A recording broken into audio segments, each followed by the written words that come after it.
बच्चों देखिए, आज हम पढ़ेंगे हिंदी अध्याय 1, है ना। और अध्याय 1 में हम आज शुरू करते हैं पेज नंबर 3 से, क्योंकि हम इसके पहले का अध्ययन कर चुके हैं। तो पेज नंबर 3 पर आइए, कठिन शब्दों के अर्थ जानिए। तो देखिए, यहाँ पे कुछ कठिन शब्द दिए हैं और उनके अर्थ भी दिए हुए हैं। तो ये आप लोग खुद से इसको पढ़ करके याद कीजिए, ठीक है बच्चों। अब हम आगे चलते हैं अभ्यास में, अभिव्यक्ति मूल्यांकन। तो देखिए, यहाँ पे श्रुतलेख है ना। कर्म, रक्षक, प्रकृति, संदेश, न्यारा, उज्ज्वल, निर्मल, सस्य, श्यामला, मस्जिद, प्राण। ठीक, तो देखिए ये भी एक तरह से कठिन शब्द ही हैं और इनके अर्थ आपको जानने हैं। तो ये सभी लगभग यहाँ पर मिल जाएंगे, क्योंकि देखिए पहले में ही है कर्म यानी काम, ठीक, रक्षक यानी रक्षा करने वाला, ठीक। तो आप लोग इनको पढ़ लेंगे। हम आते हैं मौखिक प्रश्न पे। देश की शान कैसे बढ़ सकती है? तो बच्चों, जैसा कि हमने पहले ही इसमें पढ़ा कि देश अच्छे कर्म करने से बढ़ सकती है। भारत का रक्षक कौन है? हिमालय भारत का रक्षक है, ठीक। भारत भूमि कैसी है? सस्य श्यामला यानी हरी भरी, ठीक। भारत के कुछ महापुरुषों के नाम बताइए। तो ये आपको कविता में से छांटकर इनके नाम लिखने हैं। तो देखिए बच्चों, हम आपको फिर भी बताए दे रहे हैं, हालांकि आपको कविता को पढ़ेंगे तो आपको पता चल जाएगा। तो भारत के कुछ महापुरुषों के नाम जो कविता में दिए गए हैं: रामकृष्ण गौतम, नानक, है ना।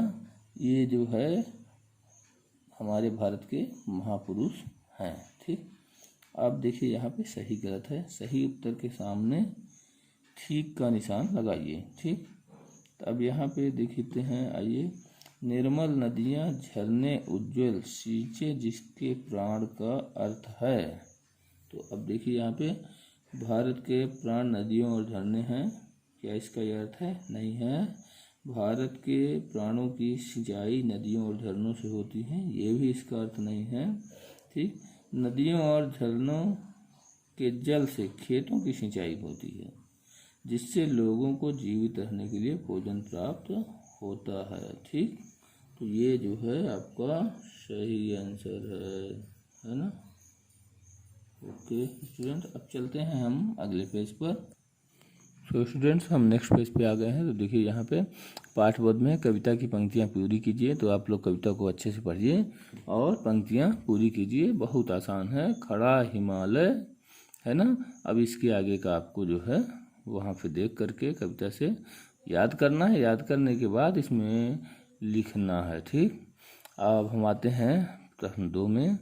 सही उत्तर के सामने ठीक का निशान लगाइए। तो देखिए, हम यहाँ पे पहले प्रश्न पढ़ते हैं, कौन से सही हैं कौन से गलत हैं। सही के सामने ठीक का निशान लगाना है। मिलकर गाना गाने से भारत की शान बढ़ेगी क्या? नहीं बढ़ेगी, है ना। तो ये यानी कि सही नहीं है। भारत में प्रकृति के विविध रंग दिखाई देते हैं यहाँ पे विविध रंग, ये सही है। तो यहाँ पे हम सही का टिक किए। भारत भूमि हरी भरी है, बिल्कुल हरी भरी है, तो हम यहाँ भी सही का निशान लगाएंगे, ठीक है। भारत पूरी दुनिया को अपना परिवार समझता है, ये भी सही है, तो हम यहाँ भी सही का निशान लगाएंगे। सभी भारतवासी अलग अलग हैं, बिल्कुल ये गलत है, इसलिए हम यहाँ सही का निशान नहीं लगाएंगे। अब देखिए यहाँ पे नीचे दिए गए प्रश्नों के उत्तर लिखिए, है ना। तो जैसा कि हम पहले भी पढ़ा चुके हैं, और फिर अभी की स्थिति में हम प्रश्नों के उत्तर नहीं लिखवाएंगे, है ना, क्योंकि अभी इसी महीने में आप लोगों के टेस्ट होंगे और उस टेस्ट में फिलिंग द ब्लैंक्स और सही गलत इस तरह के प्रश्न आएंगे। तो आप लोगों को पूरा अध्याय अध्ययन करना है और उसी में से कुछ प्रश्न पुस्तक से आएंगे, कुछ प्रश्न खुद से बना के दिए जाएंगे। ओके बच्चों, आइए विचार करें। दूसरे धर्मों के प्रति हमारे मन में कैसे भाव होने चाहिए, ठीक है। तो हमारे मन में कैसे भाव होने चाहिए, ये विचार करना है।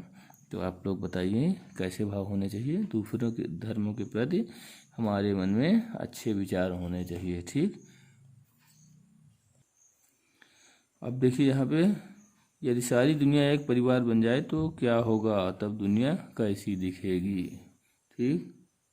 तो बच्चों, जब सारी दुनिया एक परिवार बन जाएगी तो क्या होगा, हमारे अंदर एकता कूट कूट के भर जाएगी, दुनिया बिल्कुल रंग बिरंगी दिखेगी, है ना।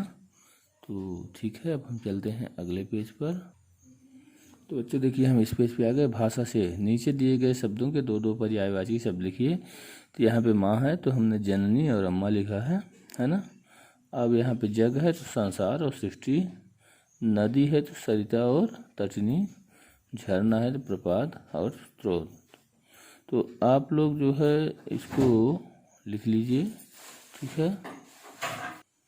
तो देखिए यहाँ पे झरना है, इसका प्रपात और स्रोत है, ठीक है बच्चों। अब हम आते हैं और आगे, निम्नलिखित शब्दों का वर्ण विच्छेद कीजिए, है ना। तो देखिए ये आप लोगों को बहुत ध्यान से समझना है ना। जैसा कि पहले पढ़ाया गया है आप लोगों को कि प्रत्येक व्यंजन स्वर से मिलकर बने होते हैं, है ना। तो प्रत्येक व्यंजन में स्वर होता है। तब यहाँ पे भारत है तो यहाँ भारत भ प्लस आ, है ना, क्योंकि भा में आ की मात्रा है, बड़ा की मात्रा है आ, फिर र, फिर अ, र में अ निहित है क्योंकि प्रत्येक व्यंजन स्वर से मिलकर बनता है, ठीक, नहीं तो वो अधूरा होता है। जैसे ये इसके नीचे हलंत लगा दिया जाता है, ठीक।